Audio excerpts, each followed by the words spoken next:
समस्त श्रोता मानक मोर प्रणाम। 2026 मसीहा आपण मानक पई केमती रहिबो।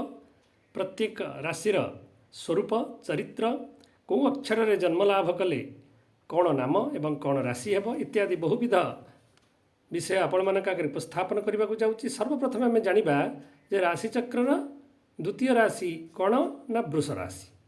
प्रत्येक राशि 30 अंश विशिष्ट होता तेणु वृष राशि 30 अंश विशिष्ट। नक्षत्र कौन आम जाना ना कृतिका रोहिणी एवं मृगशिरा। कृतिका नक्षत्र प्रथम पादरे जन्मलाभ कले मेषराशि हुए एवं द्वितीय तृतीय चतुर्थ पादरे जन्मलाभ कर व्यक्तिर वृष राशि हुए। आम मेषराशि रे विस्तृत व्याख्या शुणिले जापर एवं आग को जावा। प्रत्येक भिडियो आप केवल राशिफल पाइबेनी, राशिफल सहित नाम कौ नाम रे कौन राशि हेब, कौन व्यक्तित्व हेब, कौन तार से व्यक्तिर चरित्र हेब एवं 2026 मसीहा सेमानकर विद्या धन पदोन्नति एवं ताहा सहित स्वास्थ्य वैवाहिक जीवन आदि बहुविध विषय आपण मैंने जानीपर। वस्तुतः आम प्रथम जाना जे कृतिका नक्षत्र रे जन्मलाभ करिथिबा व्यक्तिर जो आउ तीनोटी अक्षर रहिला सेमानकर नाम कौन हम। आम तो काली पढ़ी अ इ उ ए, तेणु अ तो जाइथिला इ उ ए। जमिति इ र ईशान ईश्वर, उ रे उमेश उमाकांत एवं ए रे एकलव्य आदि अनेक अक्षर प्राप्त होता। अर्थात अनेक नाम यही भली आपण माने शुणुथिबे। प्रथम अक्षर विशिष्ट बहुत लोक मानकर नाम आपण शुणुथिबे। तो एमानकर कृतिका वृष हुए नाम राशि अनुसार।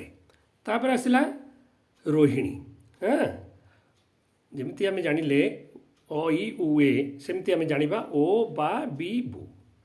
यही अक्षर मानकर जन्म लाभ करिथिबा व्यक्तिर रोहिणी वृष हुए। तो रोहिणी वृष ओ जमिति ओम उमाका ओम नारायण। हाँ, सेमिति आम नाम शुणुवा आउरी भी बहुत किसी आप शुणुवे। सेमिति बारे वासुदेव, बीरे विनायक विश्वनाथ। हाँ, यही अनेक अक्षर विशिष्ट नाम आमर पपुलार नाम गुड़िक आप शुणुवे। एमानकर रोहिणी वृष होता। हाँ, तापर आसला मृगशिरा वृष।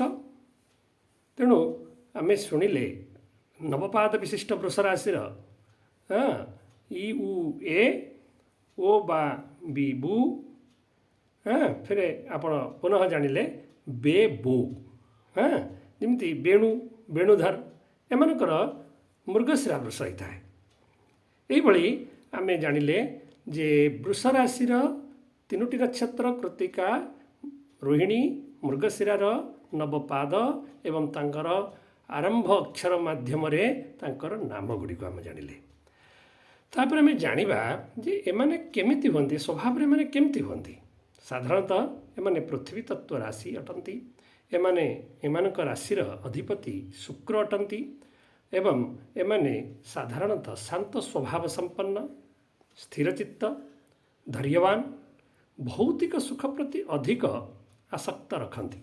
अर्थात कला प्रिय हवा सहित रसकिया स्वभाव हुंती, सामान्य आलस्य परायण हुंती एवं एमाने आरामदायक जीवन यापन करने को अधिक पसंद करती, भल खाइबा को पसंद करती, निजर लक्ष्य प्रति दृढ़ स्थिर हुंती एवं निजर प्रियजन बा प्रिय लोकों प्रति वफादार हुंती, तांकर भरोसा योग्य मध्य हुंती एवं सेमानंकु भरोसा करिहेला परि सेमाने से भली कार्य करती, दृढ़ चित्त संपन्न एवं साधारणतः भौतिक सुख संपन्न सेमाने निजर परिश्रम द्वारा अर्जन करिथांती। एही भली आमे तांकर व्यक्तित्व एवं तांकर रुचि, तांकर प्रिय एवं अप्रिय से जल्दबाजी रे किछि करबा को पसंद करंतिनी, आराम रे करबा को पसंद करंती। एही भली आमे केते गुडे जिंस तांकर जानिले। आ तो बहुत जिंस अछि, फेर कहबा केते बेले। आज आमे जानिबा या परे जे 2026 मसीहा सेमान पई कोन आनी देबो। विद्या पदोन्नति हम कि नहीं, जो मैंने चाकरी करुँच ଯେଉଁମାନେ ନବୀନ ସେମାନଙ୍କ ପାଇଁ ଚାକିରି କେମିତି ହେବ, ମିଳିବ କି ନାହିଁ, ଏବଂ ଯେଉଁମାନେ ନବଯୁବକ ସେମାନଙ୍କର ପ୍ରେମ ସମ୍ପର୍କ କେମିତି ରହିବ, ବୈବାହିକ ଜୀବନ କେମିତି ବୈବାହିକ ଲୋକମାନଙ୍କର ରହିବ, ସ୍ୱାସ୍ଥ୍ୟ କେମିତି ରହିବ, ଏମିତି କେତେ ଗୁଡ଼ିଏ ଜିନିଷ ଆପଣମାନଙ୍କ ଆଗରେ ପ୍ରତି ଉଚ୍ଚାରଣ କରିବାକୁ ଚାହୁଁଛି। ଆପଣମାନେ ତାକୁ ଆପଣ ଶୁଣିବେ। ବିଦ୍ୟା, ପ୍ରଥମେ ଆସିଲା ଯେ ଆମର ବିଦ୍ୟାର୍ଥୀ, ଯେଉଁମାନେ ଦୀର୍ଘଦିନ ଧରି କୌଣସି ନା କୌଣସି ପ୍ରଚେଷ୍ଟାରେ ଲାଗିଛନ୍ତି କିଛି ପ୍ରାପ୍ତି କରିବା ପାଇଁ ବିବିଧ କ୍ଷେତ୍ରରେ। ବସ୍ତୁତଃ ଆପଣମାନଙ୍କୁ କହି ରଖିବାକୁ ଚାହେଁ, ବର୍ତ୍ତମାନ ଆଧୁନିକ ବିଦ୍ୟାରେ କିଛି ସୀମା ନାହିଁ। ଆମେ କେବଳ IAS କ୍ଷେତ୍ରରେ ନାହିଁ କି ଇଞ୍ଜିନିୟର କ୍ଷେତ୍ର ନାହିଁ କି ଆମର ସଂସ୍କୃତରେ କହିଲେ ମଧ୍ୟ ବ୍ୟାକରଣ, ସାହିତ୍ୟ, ଜ୍ୟୋତିଷ ଆଦି ବହୁବିଧ ବିଷୟ ଅଛି। ତା ସହିତ ଅନେକ ବିଦ୍ୟା ଅଛି। ଯେଉଁମାନେ ଯେଉଁ କ୍ଷେତ୍ରରେ ବି ପ୍ରଚେଷ୍ଟା କରୁଛନ୍ତି ସେମାନେ ବିଶେଷ କରି ଫେବୃଆରୀ 12 ପରେ ଏବଂ ଅପ୍ରେଲ 14 ମଧ୍ୟ 15 ମଧ୍ୟରେ ଅନେକ ସଫଳତା ପାଇବାର ସୌବିଧ୍ୟ ଅଛି, ସୁଯୋଗ ଅଛି। ସେମାନେ ଚେଷ୍ଟିତ ହେବା ଉଚିତ। ତାପରେ ସାମାନ୍ୟ ପ୍ରତିକାର ଟିକେ କଲେ ଭଲ ଆସିବ, ତଥାପି ଭଲ ଥିଲେ ମଧ୍ୟ ସାମାନ୍ୟ ପ୍ରତିକାର କଲେ ଭଲ ରହିବ। ବିଦ୍ୟାର୍ଥୀମାନେ ସେମାନେ କହିବି ଏକା ସହିତ ଆପଣମାନେ ଶୁଣିବେ, କିନ୍ତୁ ମୋଟ ଉପରେ କହିବାକୁ ଚାହିଁଲେ ସେମାନେ ଅନେକ କୃତିତ୍ୱ ଲାଭ କରିବାର ସମ୍ଭାବନା ଅଛି। ବୃଷ ରାଶିର ବ୍ୟକ୍ତିମାନେ ଯେଉଁମାନଙ୍କର ନାଁ ମୁଁ କହିଲି ଆଉ ଯେଉଁମାନଙ୍କର ନାଁ ନୁହେଁ କିନ୍ତୁ ସେମାନଙ୍କର ବୃଷ ରାଶି ସମସ୍ତଙ୍କର ସଫଳତା ମିଳିବାର ସମ୍ଭାବନା ଅଛି। ତାହା ସହିତ ଯେଉଁମାନେ ଚାକିରି ଖୋଜୁଛନ୍ତି, ନବୀନ କାର୍ଯ୍ୟ ଭାରପ୍ରାପ୍ତ କରିବାକୁ ଚାହୁଁଛନ୍ତି, ସେମାନଙ୍କୁ ମଧ୍ୟ ଅଫର ଲେଟର ମିଳିବାର ସମ୍ଭାବନା ଅଛି। ବିଶେଷ କରିକି ଫେବୃଆରୀରୁ ଯେଉଁ ଡେଟ୍ କହିଲି ଫେବୃଆରୀ 12 ପରେ ଏବଂ କଦାଚିତ ପୂର୍ବରୁ ବି ମିଳିଯାଏ, କିନ୍ତୁ ଫେବୃଆରୀ 12 ପରେ ଅପ୍ରେଲ 15 ମଧ୍ୟରେ ସେମାନଙ୍କୁ ମଧ୍ୟ ଅନେକ ସୌବିଧ୍ୟ ପ୍ରାପ୍ତି ହେବାର ସମ୍ଭାବନା ଅଛି। ଏବଂ ଯେଉଁମାନେ ପଦୋନ୍ନତି ଚାହୁଁଛନ୍ତି, ପରିଶ୍ରମ କରୁଛନ୍ତି, ତଦନୁସାରେ ସଫଳତା ମିଳୁନି, ତ ସେମାନଙ୍କୁ ମଧ୍ୟ ସଫଳତା ମିଳିବାର ସମ୍ଭାବନା ଅଛି। ସେମାନେ ଚେଷ୍ଟିତ ରହନ୍ତୁ। ଯେମିତି ବିଦ୍ୟାର୍ଥୀମାନେ ପରିଶ୍ରମ କରୁଛନ୍ତି, ଏମାନେ ମଧ୍ୟ ସେମିତି ଦୃଢ଼ ପରିଶ୍ରମ କରନ୍ତୁ, ସଫଳତା ମିଳିବାର ସମ୍ଭାବନା ବହୁତ ଅଛି। ଏହିପରି ଆସିଲା ଯେ ଯେଉଁମାନେ ଆହୁରି କିଛି ଚେଷ୍ଟା କରୁଛନ୍ତି ଯେ ବୈବାହିକ ବିବାହ ପାଇଁ ଖୋଜା ଚାଲିଛି, ବିବାହର ବାଧା ଉତ୍ପତ୍ତି ହେଉଛି, ସେମାନେ ତ ବିବାହର ଦୋଷ ଦେଖିନେବେ ଯେ ଜାତକରେ ଯଦି ବିବାହ ଦୋଷ ଥାଏ ତାହେଲେ ବି ବାଧା ଉତ୍ପତ୍ତି ହୁଏ। ସେମାନେ ପ୍ରତିକାର କରିବେ ଜ୍ୟୋତିଷମାନଙ୍କୁ ଦେଖାଇ, କିନ୍ତୁ ବିବାହର ହେବାର ସମ୍ଭାବନା ଅଛି। ଆଉ ବିବିଧ କ୍ଷେତ୍ରରୁ ଅର୍ଥ ଲାଭର ସମ୍ଭାବନା ମଧ୍ୟ ଦେଖାଯାଉଛି। ବୃଷ ରାଶିମାନଙ୍କର ଅର୍ଥ ଉପାୟର ରାଶିର ସ୍ଥିତି ଯାହା ଅଛି 70-75% ପର୍ଯ୍ୟନ୍ତ ମଧ୍ୟ ସଫଳତା ମିଳିବାର ସମ୍ଭାବନା ଆରମ୍ଭରୁ ଦେଖାଯାଉଛି। ମିଳିବ, ପରିଶ୍ରମ କରନ୍ତୁ, ବାଧା ଉତ୍ପତ୍ତି ହେଲେ ତାର ପ୍ରତିକାର କରନ୍ତୁ, ସଫଳତା ମିଳିବ। ଏବଂ ଅତିରିକ୍ତ ଯେଉଁମାନେ ନବଯୁବକ ଯୁବତୀ ସେମାନଙ୍କର ପ୍ରେମ କ୍ଷେତ୍ରରେ ମଧ୍ୟ ସଫଳତା ମିଳିବ। ସେମାନେ ଯଦି ଚେଷ୍ଟିତ ଅଛନ୍ତି ସେଥିପାଇଁ ଦୃଢ଼ିତ ହୁଅନ୍ତୁ, ସେମାନଙ୍କର ଆଶାର କିରଣର ମଧ୍ୟ ସଫଳତା ମିଳିବାର ସମ୍ଭାବନା ଅଛି। ବୈବାହିକ ଜୀବନ, ଯେଉଁମାନେ ଦାମ୍ପତ୍ୟ ଜୀବନ ଯେଉଁମାନଙ୍କର ଅସୁବିଧା କିଛି ଦେଖାଯାଉଥିଲା ସେମାନଙ୍କର ମଧ୍ୟ ସୌବିଧ୍ୟ ଦେଖାଯାଉଛି। ସେମାନଙ୍କର ମଧ୍ୟ ମଙ୍ଗଳମୟ ହେବାର ଦାମ୍ପତ୍ୟ ଜୀବନ ଅଛି। ତଥାପି କେତେଗୁଡ଼ିଏ କ୍ଷେତ୍ରରେ ସମସ୍ୟା ତ ଅଛି ମଧ୍ୟରେ, ତା ପାଇଁ ସେମାନେ ବିଶେଷ କରିକି ସାମାନ୍ୟ ପ୍ରତିକାର ଟିକେ ଯେଉଁ ରାଶି ପରିବର୍ତ୍ତନ ଗ୍ରହମାନଙ୍କର ଘଟୁଛି କରିଲେ ଆହୁରି ମଙ୍ଗଳଦାୟକ ହେବ। ଅତିରିକ୍ତ ସ୍ୱାସ୍ଥ୍ୟ, ସ୍ୱାସ୍ଥ୍ୟ କ୍ଷେତ୍ରରେ ମଧ୍ୟ ବିଶେଷ ବାଧା ଦେଖାଯାଉନି ରାଶି ଅନୁସାରେ। ଆମେ ଯଦି ଦେଖିବା ବସ୍ତୁତଃ ଯଦି ଜନ୍ମ ପତ୍ରିକାରେ ଯଦି ସେମିତି ଗ୍ରହଙ୍କର କିଛି କୁପ୍ରଭାବ ଥାଏ ରୋଗ ସ୍ଥାନ ସହିତ, ତେବେ ଅଚାନକ ସମସ୍ୟା ଆସିପାରେ।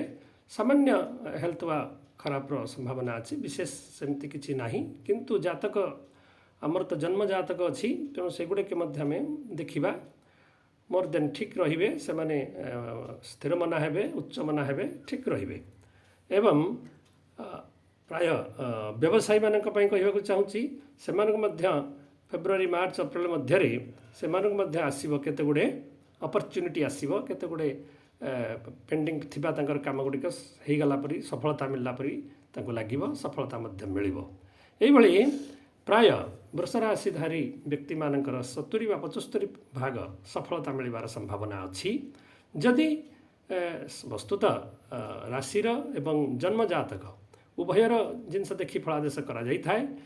ଆମେ ଯେତେବେଳେ ରାଶି ଦେଖି ଫଳାଦେଶ କରୁଛୁ ତେଣୁ ସାମାନ୍ୟ असुविधा तो जन्मजातक थिले देखाଯିबार संभावना थाए से कौन सी दुखी हबार कारण नहीं आम प्रतिकार करवा जो मानकर विद्यार्थी माने बा धनवान जो माने धनार्थी बा जो माने व्यवसाय करुवा व्यक्ति समस्त कहवाक चाहिए जे से माने अप्रैल रु से माने टिके प्रतिदिन तो सूर्य को जल चढ़ावा उचित से माने घृणी श्री सूर्याय नमः यही मंत्र जरिया से माने भगवान श्री सूर्य को 3 थर अर्घ्य प्रदान करेंगे एवं आदित्य नमस्कार जो मंत्र मु पाठ करी मोर सर्ट भिडियो अच्छी से मंत्र माध्यम से प्रणामांजलि व्यवहार करेंगे एवं जदि संभव है तंभा पात्र टिके कुंकुम अथवा टिके रक्त चंदन पकाई से जब अर्घ्य प्रदान करती तेरे निश्चित रूपे से मंगलमदायक हम शिव दर्शन करूँ एवं से